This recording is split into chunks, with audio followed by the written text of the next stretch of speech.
Hello friends and very warm welcome to Chickies Biology, another video. In this video today we will discuss about CMS ED के बाद अपने primary health care centre पर मरीजों की संख्या कैसे बढ़ाएं। फ्रेंड्स, इस क्वेश्चन का मैं आज आप लोगों को एक अप्रोप्रिएट आंसर यहाँ पे देने जा रहा हूँ और आप मेरे साथ में इस वीडियो में स्टार्टिंग से लेके एंड तक कनेक्ट जरूर रहें। और अगर चिकीज़ बायोलॉजी चैनल पे नए हैं तो चैनल को सब्सक्राइब करके बेल आइकन के बटन को प्रेस करना बिल्कुल भी न भूलें। फ्रेंड्स, ये क्वेश्चन बहुत सारे व्यूवर्स का, बहुत सारे सब्सक्राइबर्स का और बहुत सारे फॉलोअर्स का मुझे पिछले कई दिन से आ रहा था। फ्रेंड्स, आप सभी लोग जानते हैं कि CMS ED कोर्स अगर आपने एक वैलिड संस्थान से किया है तो इसको करने के बाद आप रूरल पॉपुलेशन को ट्रीटमेंट दे सकते हैं बहुत सारी डिजीज़ को लेके। और ये मैं नहीं बोल रहा हूँ, ये आप लोग भी जानते हैं और हमने अपनी कई सारी प्रीवियस वीडियोस में भी इसके बारे में इन डिटेल बात की है। और फ्रेंड्स, इसका जो एक प्रूफ है वो honourable supreme court of India का ऑर्डर है और WHO की गाइडलाइंस हैं। फ्रेंड्स, आप लोगों को कुछ भी करने की ज़रूरत नहीं है। अगर आप अपने प्राइमरी हेल्थ केयर सेंटर पे मरीजों की संख्या बढ़ाना चाहते हैं जो आप CMS ED के बाद ओपन करते हैं रूरल पॉपुलेशन की सेवा करने के लिए, वहाँ पे कुछ भी करने की आपको ज़रूरत नहीं है और कोई टेम्पलेट छपवाने की ज़रूरत नहीं है, कोई होर्डिंग लगाने की ज़रूरत नहीं है। आपको अपना जो काम है उसको पूरी मेहनत, लगन और निष्ठा के साथ में वहाँ पे करना है और जनता की सेवा के लिए, मरीजों की सेवा के लिए आपको उसको करना है। अगर आप इन सभी चीज़ों को प्राथमिकता देते हो तो फ्रेंड्स, आपके प्राइमरी हेल्थ केयर सेंटर पर खुद ब खुद ऑटोमेटिकली मरीजों की संख्या बढ़ जाएगी या उन लोगों की संख्या बढ़ जाएगी जो बहुत सारी बीमारियों से ग्रस्त हैं और जिनको वहाँ पे मेडिकल सुविधाओं का अभाव है। और अगर आपका व्यवहार बड़ा अच्छा है मरीजों को लेके, आप अच्छे से उनके साथ में बात करते हो, अच्छे से उनकी बीमारियों को सुनते हो और उनको अच्छी दवाइयाँ वहाँ पे देते हो और जो वहाँ पे एथिकल मेडिसिन्स हैं उनसे आप उनका ट्रीटमेंट करते हो तो फ्रेंड्स फिर फीडबैक भी अच्छे आएंगे। और ऐसे किसी भी पेशेंट को आप ट्रीटमेंट बिल्कुल मत दें जिसकी बीमारी आपकी समझ से परे है। और फ्रेंड्स, किसी भी क्रिटिकल पेशेंट का इलाज बिल्कुल मत करें जिसकी बीमारी की नॉलेज आपको नहीं है और उसको जितना भी जल्दी से जल्दी हो सके आप हायर सेंटर को रेफ़र कर दें।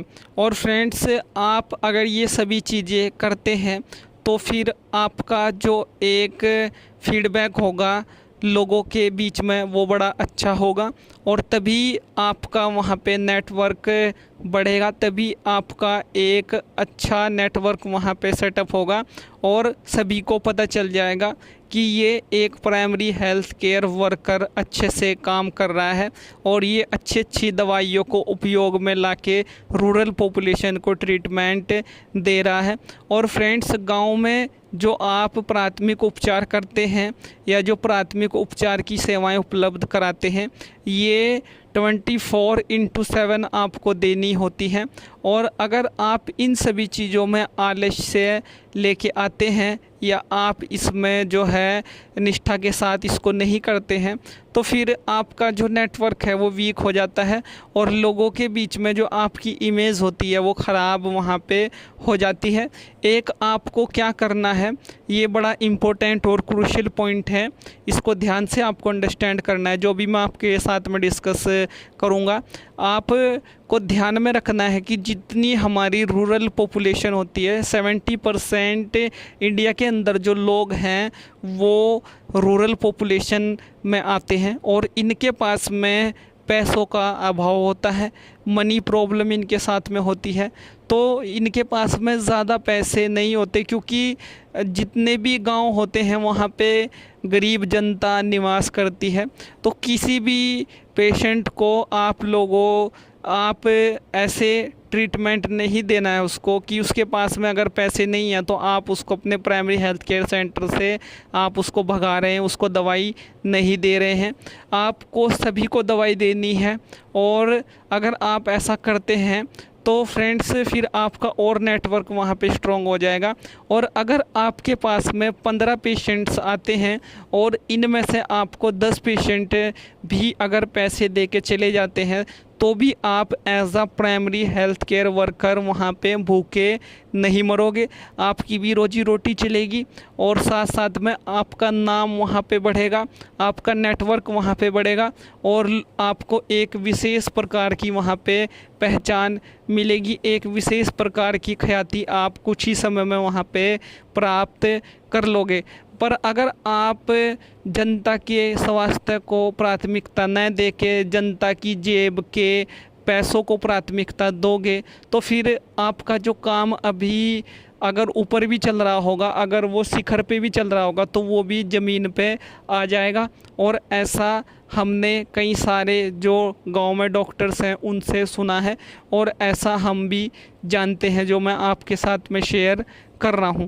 तो आपका जो इंटेंशन होना चाहिए, आपका जो प्राथमिकता वहाँ पे होनी चाहिए, वो मरीज़ के स्वास्थ्य को होनी चाहिए, ना कि पैसों को। वहाँ पे अगर आप प्राथमिकता दोगे तो फिर उसके रिज़ल्ट भी गंदे आएंगे, और आपका जो फीडबैक होगा लोगों के बीच में वो वहाँ पे गंदा जाएगा, जिससे आपकी छवि ख़राब हो सकती है। और जो अभी आपके पास में मरीज़ आ रहे हैं आपके प्राइमरी हेल्थ केयर सेंटर पे, हो सकता है कि कुछ समय के बाद वो आने वहाँ पे बंद हो जाएं। तो अच्छे से पेशेंट्स को आपको वहाँ पे डायग्नोज़ करना है, अच्छी जो दवाइयाँ हैं उनको यूज़ करना है, एक्सपायरी मेडिसिन्स को यूज़ में बिल्कुल नहीं वहाँ पे लाना है लालच में, और किसी भी नारकोटिक ड्रग को अपने प्राइमरी हेल्थ केयर सेंटर में बिल्कुल नहीं रखना है जो शेड्यूल एक्स ड्रग में आता है।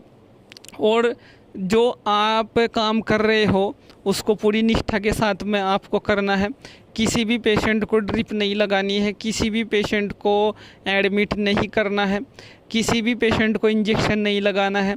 जो WHO ने ड्रग्स से वहाँ पे आपको रिकमेंड किए हैं, जो honourable supreme court of India का ऑर्डर है, यूनिसेफ की जो गाइडलाइंस है, उन्हीं के अंतर्गत काम करना है।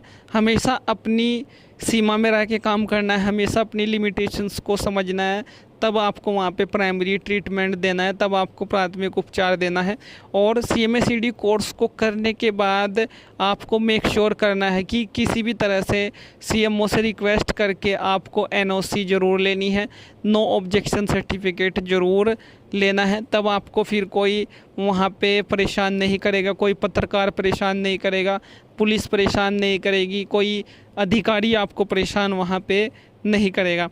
Thank you friends, thank you for watching, and do subscribe the channel for upcoming videos and latest updates. Thank you friends.